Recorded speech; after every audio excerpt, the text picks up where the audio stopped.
ಹಾಕಿಕೊಂಡು ಭೀಮಾರ್ಜುನರಂತೆ ಇಬ್ಬರ ತಮ್ಮಂದಿರನ್ನು ಬೆಳೆಸುತ್ತಿದ್ದೇನೆ. ಇದಕ್ಕೆಲ್ಲ ಸದಾ ನಿನ್ನ ಆಶೀರ್ವಾದ ಇರಲಿ ತಾಯಿ, ನಿನ್ನ ಆಶೀರ್ವಾದ ಇರಲಿ. ಸ್ವಾಮಿ, ನೀವಾಡಿದ ಮಾತಲ್ಲಿ ಏನೋ ಸ್ವಲ್ಪ ಕಠೋರತೆ ಕಂಡಿತಲ್ಲವೇ? ಹೌದು ಮಂಗಳ, ಹೌದು. ಕಠೋರತೆ ಎಂಬುದು ಕಠಿಣ ಕಾಲದಲ್ಲಿ ಅಗ್ನಿ ಪರೀಕ್ಷೆಗೆ ಕಟ್ಟು ಇದ್ದಂತೆ. ಪರೀಕ್ಷೆಯಲ್ಲಿ ನಮ್ಮನ್ನು ಗೆಲ್ಲಿಸಿ ಪಾಸ್ ಮಾಡಮ್ಮ ಎಂದು ಬೇಡಿಕೊಂಡೆ. ಅಂದ್ರೆ ಇದರ ನಿಜದ ಅರ್ಥ? ಇದರ ಅರ್ಥನೇ ತಿಳಿಯ ಬಯಸಿದರೆ ವ್ಯರ್ಥ ನನ್ನ ಮಾತು ಅಲ್ಲಗಳಿದೆಯೆಂದು ನನಗೆ ಮಹತ್ ಕೊಡ್ತೀಯಾ? ಇದೇನು ಸ್ವಾಮಿ, ಹೇಗೆ ಕೇಳ್ತೀರಾ? ಸತಿಯಾದವಳು ಪತಿಯ ಆಜ್ಞೆಯನ್ನ ಪರಿಪಾಲಿಸುವುದು ಅವಳ ಧರ್ಮ. ವಚನ ಶಾಸ್ತ್ರದಲ್ಲಿ ಹೇಳಿದಂತೆ ಪತಿ ಸೇವೆ ಮಾಡಿದ ಸತಿಯು 108 ವ್ರತವನ್ನ ಮಾಡಿದ್ರೆ ಇದು ಫಲ. ಪತಿಯ ಮಾತನ್ನ ಕೇಳಿದ ಸತಿಯೂ ಸತಿಯೇ ಅಲ್ಲ. ಅದೇನಂತ ಹೇಳಿ ನಿಮ್ಮ ಪಾದ ಸಾಕ್ಷಿಯಾಗಿಯೂ ನಾನು ನಡೆಸ್ಕೊಡ್ತೀನಿ. ಎದ್ದೇಳು ಮಂಗಳ, ಈ ನಿನ್ನ ಮಾತಿನಲ್ಲಿ ನನ್ನ ಅಜ್ಞಾನದ ಕಣ್ಣು ತೆರೆಸಿಬಿಟ್ಟೆ. ನನ್ನ ಹೃದಯದ ಬಡಿತವನ್ನು ಬದಲಾಯಿಸಿಬಿಟ್ಟೆ. ನಿತ್ಯ ನನ್ನ ನೆಟ್ಟುಸಿರಲ್ಲಿ ಸುಟ್ಟು ಧೂಮಕರಣವಾಗಿ ಹೊರಹೊಮ್ಮುವ ನನ್ನ ಪ್ರತಿ ಉಸಿರಿನ ಕಣಗಳು ರಾಮ ಬಾಣವಾಗಿ ಪ್ರಜ್ವಲಿಸಿ ಉಜ್ಜಲ ಈ ಭವಿಷ್ಯದ ಈ ಮನೆ ರಾಮರಾಜದ ಗೂಡಾಯಿತು. ಆದರೆ ಆ ನನ್ನ ತಮ್ಮ ಬೀರ ಏನಾಯಿತು? ಆ ಬೀರ ಎಂದು ಅರ್ಧಕ್ಕೆ ನಿಲ್ಲಿಸ್ಬಿಟ್ರಲ್ಲ. ಅವನ ತಾಯಿ ನನ್ನ ತಾಯಿ ಇಬ್ಬರು ಅಕ್ಕ ತಂಗಿಯರು. ಗಂಡನಿಲ್ಲದ ನನ್ನ ಚಿಕ್ಕಮ್ಮ ತಾನು ರೋಗದಿಂದ ಸಾಯುವ ಮುನ್ನ ಬೀರನೆಂಬ ಚಿಕ್ಕ ಕೂಸನ್ನು ನನ್ನ ಕೈಗೊಪ್ಪಿಸಿ ಸತ್ತು ಹೋಗಿದ್ದಾಳೆ.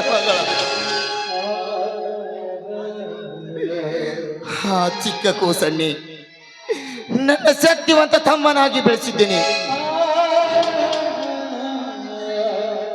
ಅವನೆಂದರೆ ನನಗೆ ಪಂಚಪ್ರಾಣ. ಅವನು ಕೂಡ ನನ್ನನ್ನು ದೇವರ ಸಮಾನವಾಗಿ ಕಾಣುತ್ತಾನೆ. ನೀನು ಅಷ್ಟೇ ಮಗಳ. ಬೇರೆ ಬೇರೆ ತಾಯಿ ಮಕ್ಕಳೆಂದು ನಮ್ಮಿಬ್ಬರ ಹೊರತು ಬೇರೆ ಯಾರಿಗೂ ಗೊತ್ತಾಗಬಾರದು. ನೀನು ಅಷ್ಟೇ ಮಗಳ. ಅವನನ್ನು ನಿನ್ನ ಹೊಟ್ಟೆಯಲ್ಲಿ ಹುಟ್ಟಿದ ಮಗನಿಗಿಂತ ಹೆಚ್ಚಾಗಿ ಜೋಪಾನ ಮಾಡಬೇಕು. ಅನಾಥ ಮಗನೆಂದು ಎಂದು ಭಾವಿಸಬೇಡ. ಇದೇ ನನ್ನ ಆಸೆ ಮಂಗಳ, ಇದೇ ನನ್ನ ಆಸೆ. ಇದೆಂತಹ ಮಾತು ಸ್ವಾಮಿ? ಅವನು ಶಕ್ತಿಯಲ್ಲಿ ಭೀಮ, ಯುಕ್ತಿಯಲ್ಲಿ ಶ್ರೀಕೃಷ್ಣ, ಸತ್ಯದಲ್ಲಿ ಧರ್ಮರಾಜನೆತ್ತಿರುವ ಬೀರಣ್ಣ. ಇಂದಿನಿಂದ ಅವನು ಅನಾಥನಲ್ಲ, ನನ್ನ ಸ್ವಂತ ಮಗ. ಇದು ನನ್ನ ರಾಮವಚನ. ಮೆಚ್ಚಿದೆ ಮಂಗಳ, ಮೆಚ್ಚಿದೆ ಮಂಗಳ, ಮೆಚ್ಚಿದೆ. ಇಲ್ಲಿಯವರೆಗೂ ನಾನು ಹುಚ್ಚನಾಗಿ ಮುಚ್ಚಿಕೊಂಡು ಕೆಚ್ಚದೆ ಒಡೆದು ಹೋಗುವ ಈ ನನ್ನ ರಭಸದ ಭ್ರಮೆಗೆ ಒಡ್ಡನ್ನ ಹಾಕಿಬಿಟ್ಟೆ. ಇದಕ್ಕಿಂತ ಸಂತೋಷ ಇನ್ನೇನಿದೆ? ಬಾ ಮಂಗಳ, ಈ ಸಂತೋಷದ ಸಮಯದಲ್ಲಿ ಗರಿಬಿಚ್ಚಿದ ನವಿಲಿನಂತೆ ನರ್ತಿಸಿ ಹಾಡುವ ನನ್ನೊಂದಿಗೆ. ಬಂದೆ ಮಹಾರಾಜ, ನಲ್ಲನ ಸವಿ ಮಾತಿನಲ್ಲಿ ಮೆಲ್ಲನೆಯ ಮಲ್ಲಿಗೆ ಸುವಾಸನೆ ಕೈಯುತ್ತ ಹಾಡಿ ಕುಣಿಯೋಣ ಬಾ.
ಉಸಿರಾದಿನಿ ನೀಡು ನೀಡು.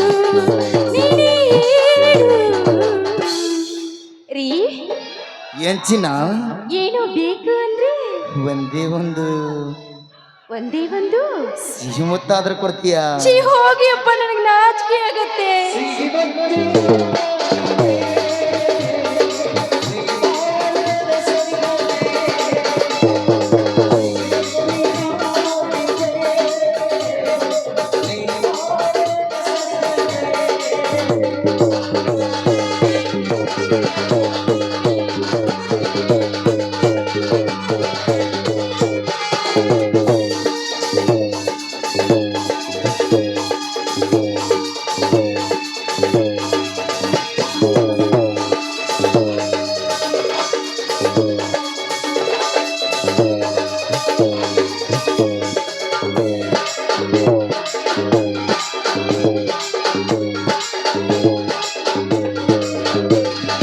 ಕನಸೆಲ್ಲವೂ ನನಸಾಗಿತು, ನೀ ಬಂದು ಬಾಳೆಲ್ಲ ಬೆಳಗಾಯಿತು.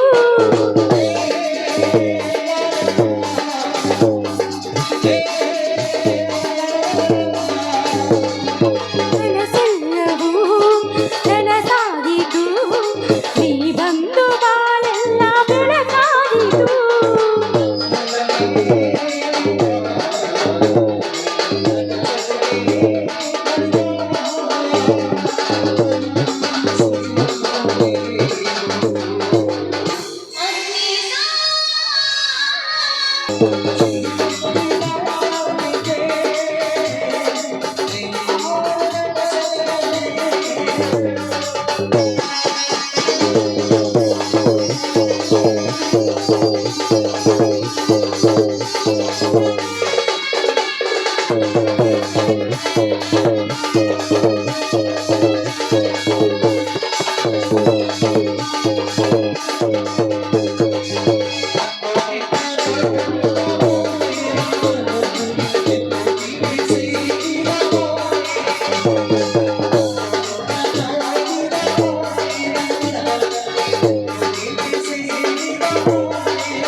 ಅಣ್ಣ ಅಣ್ಣ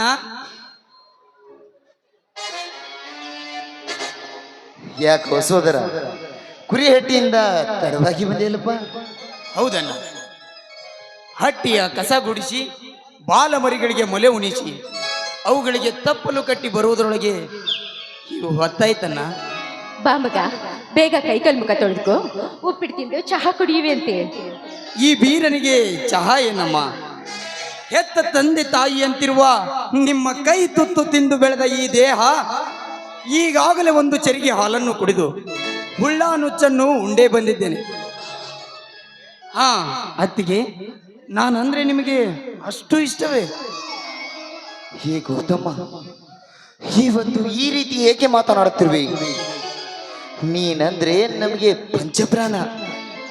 ಅಣ್ಣ, ಅದೆಲ್ಲವನ್ನು ನಿಮ್ಮ ಧರ್ಮದ ನುಡಿಯಿಂದ ಕೇಳಿಸಿಕೊಂಡೆ ನನ್ನ. ಅಂದರೆ ಅದು ಅದು ಏಕೆ ತುದಲಿಸುತ್ತಿರುವೆ ಅಣ್ಣ? ಅಣ್ಣ ಏಕೆ ತುದಲಿಸುತ್ತಿರುವೆ? ನೀನೇ ಹೇಳಿದೆಯಲ್ಲ ಈಗಲೇ, ನಾನಂದ್ರೆ ನಿನಗೆ ಪಂಚಪ್ರಾಣ ಅಂತ. ಅಣ್ಣ ತೆಗೆದುಕೊಳ್ಳಪ್ಪ, 10 ಮರಿಯನ್ನು ಮಾರಿದ 1,00,000 ರೂಪಾಯಿ.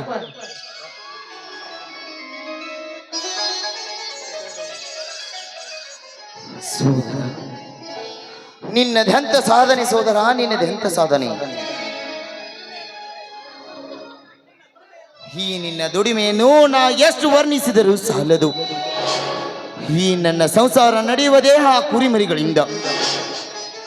ನಾನು ಎಷ್ಟೇ ಹೊಲವನ್ನು ಹೂಳಿ ಒತ್ತಿ ಬಿತ್ತಿ ಬೆಳೆದರೂ 2 ವರ್ಷಗಳಿಂದ ಅತಿವೃಷ್ಟಿ ಮಳೆಯಾಗಿ ಬೆಳೆಯೆಲ್ಲ ನಾಶವಾಗಿ ಹೋಗಿರುವುದು ತಮ್ಮ, ಬೆಳೆಯೆಲ್ಲ ನಾಶವಾಗಿ ಹೋಗಿರುವುದು. ಈ ಹೀಗಿಲೆ ಯೋಗಿಯಾದ ನಾನು ನೀವು ದುಡಿದು ತಂದಿದರಲ್ಲಿ ತಿಂದು ತೇಗುವ ಭೋಗಿಯಪ್ಪ, ನಾನು ಭೋಗಿ. ಈ ವರ್ಷ ಅಂತರೂ ಕೂಡ ಮಳೆ ಇಲ್ಲದೆ ಬೆಳೆನೇ ಇಲ್ಲ ತಮ್ಮ, ಮಳೆ ಇಲ್ಲದೆ ಬೆಳೆನೇ ಇಲ್ಲ. ಅಣ್ಣ, ನಾನಿರುವಾಗ ನಿನ್ನ ಕಣ್ಣಲ್ಲಿ ನೀರೇ ಕಣ್ಣ. ನೇಗಿಲ ಯೋಗಿಯಾದ ನೀನು ಎಂದಿಗೂ ಭೋಗಿಯಲ್ಲ. ನೇಗಿಲ ಯೋಗಿ ನಿತ್ಯ ಉತ್ತಿ ಬಿತ್ತಿ ಬೆಳೆಯದಿದ್ದರೆ ಈ ಜಗಕ್ಕೆ ಉಳಿಗಾಲವಿಲ್ಲ. ಅದು ನಿತ್ಯ ನಿನ್ನ ಕಾಯಕಾಲವೇ ನನ್ನ. ಎಂತ ವಿಚಾರ ತಮ್ಮ ನಿನ್ನದು. ಕಾಯಕದ ಅರ್ಥ ನಿನ್ಗೇನು ಗೊತ್ತಪ್ಪ?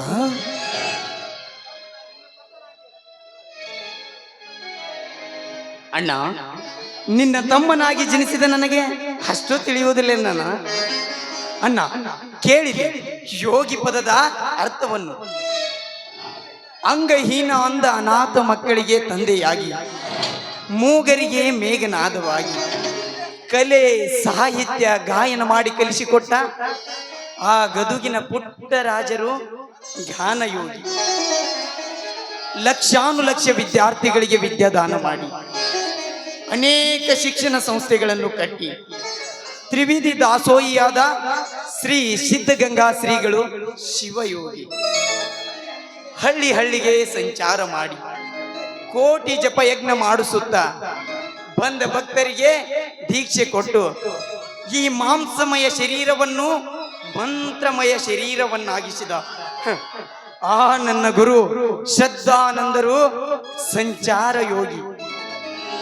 ಹುಟ್ಟಿದ ದಿನದಿಂದಲೇ ಕಾಂಚನವನ್ನು ಕಾಲಲ್ಲಿ ಸರಿಸಿ, ಆಶೆಯನ್ನು ತ್ಯಜಿಸಿ, ಜೇಬುಗಳಿಲ್ಲದ ಶರ್ಟ್ ಅನ್ನು ಧರಿಸಿ, ಸರ್ವ ಜನಾಂಗಕ್ಕೂ ಬಿಡದೆ ಪ್ರವಚನ ಮಾಡಿ, ತಾವು ಸಾಯುವ ಮುನ್ನ ತಾವೇ ಬರೆದಿಟ್ಟ ಲೇಖನಿಯಲ್ಲಿ ಈ ಜೀವ ಹೋದ ಮೇಲೆ ಇದರಲ್ಲಿ ಏನಿದೆ, ಸತ್ಯವೂ ಇಲ್ಲ, ಅಸತ್ಯವೂ ಇಲ್ಲ, ಸಹಜವೂ ಇಲ್ಲ, ಅಸಹಜವೂ ಇಲ್ಲ, ನಾನು ಇಲ್ಲ, ನೀನು ಇಲ್ಲ, ಇಲ್ಲ ಎಂಬುದೇ ತಾನಿಲ್ಲ ಎಂದು ಬರೆದು ಶಿವಾಧೀನರಾದರಲ್ಲ ಆ ನನ್ನ ವಿಜಯಪುರದ ಶ್ರೀ ಸಿದ್ದೇಶ್ವರ ಸ್ವಾಮಿಗಳು.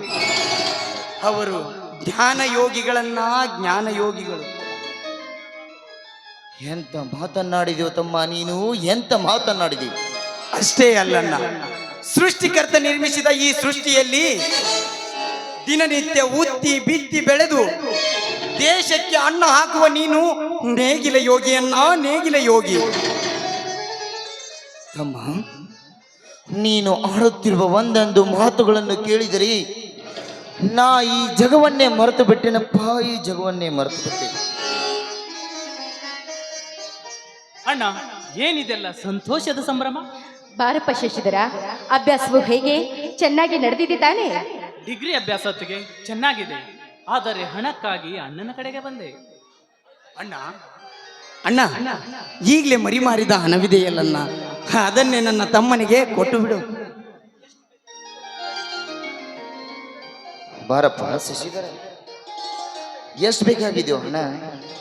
25,000 ಅಷ್ಟೇ ಸಾಕಣ್ಣ, ಕೊಟ್ಬಿಡಿ. ತೆಗೆದುಕೊಳ್ಳಪ್ಪ.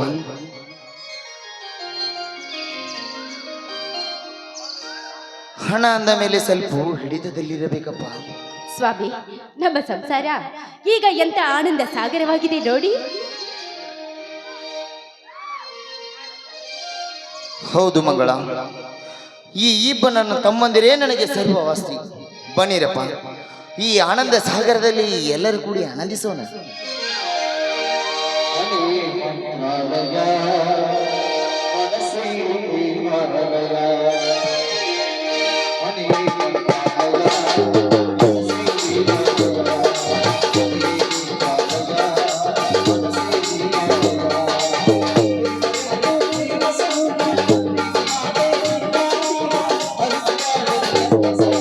ಮನೆಯೇ ಮಂತ್ರಾಲಯ, ಮನಸೈ ದೇವಾಲಯ.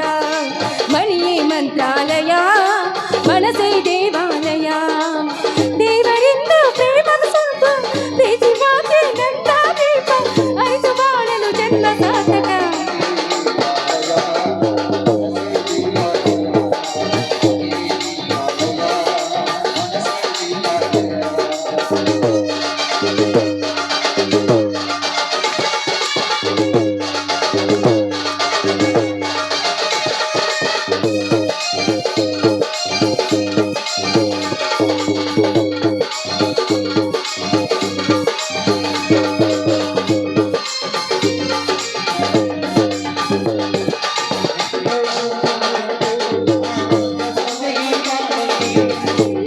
ನಮಗೆಂದು ಆನಂದ ಬಂದೇ ಈ ಬಾಳಲಿ.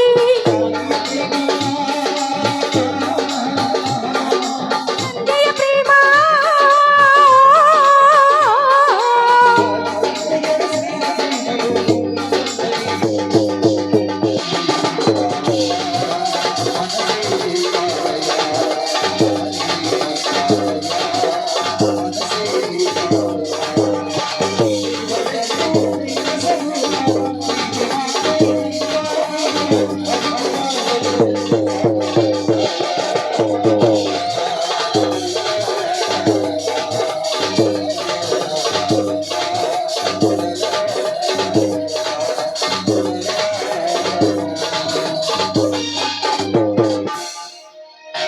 ಮೈದನ ಬರ್ರಿ ಪೈಲೆ ಮುಂದೆ ಬರ್ರಿ. ನೀವು ಒಂದಿಟ ನಿಮ್ಮ ಅಣ್ಣನ್ ನೋಡಿ ನಾಚಾರ ನಾತ್ರಿ. ನೀವು ನೋಡ್ರಿ, ಅವ್ರು ಇಷ್ಟು ವಯಸ್ಸಾದ್ರೂ ಹೆಂಗ ಡ್ಯಾನ್ಸ್ ಮಾಡಕ್ ಹತ್ಯಾರ. ನೀವು ಓದಿರಿ ನಿಂತು ಬಿಟ್ರಿ ಅಲ್ಲಿ ಹೋಗಿ. ಇರ್ಲ, ನನ್ನ ತಮ್ಮ ಸಣ್ಣವ್ರು ಅದಾರ, ಇನ್ನ ಗೊತ್ತಿಲ್ಲ ಅವ್ರಿಗೆ. ನೀ ಅದಿಯಲ್ಲ ಆತಿಗೆ ಕಲ್ಸಾಕತ್ತೆ ಅಂತ ಬಾ. ಅಷ್ಟಲ್ದ ಹಿರಿಯರು ಹೇಳ್ಯಾರೇನು, ಹುಣಸಿ ಗಿಡ ಮುಪ್ಪಾದ್ರು ಹುಳಿ ಮುಪ್ಪಾಗಂಗಿಲ್ಲ ಅಂತ ಹೇಳಿ ಅದಕ್ಕ ಮಾಡ್ಯಾರ. ನಾನು ನೋಡೇ ಮಾಡಿರ್ಬೇಕು ಅನ್ಸುತ್ತೆ. ನಿಮ್ಮ ನೋಡೇ ಮಾಡ್ಯಾರ ಅವ್ರು. ನಡ್ರಿ ಪ್ರಸಾದಕ್ಕ ಎಲ್ಲರೂ ಒಳಗ ನಡಿ, ನಮ್ಮ ತಮ್ಮದಿರಿಗೆ ವಾಟ ಸತಿ ಊಟಕ್ಕೆ ಹಾಕಾಕತ್ತೆ.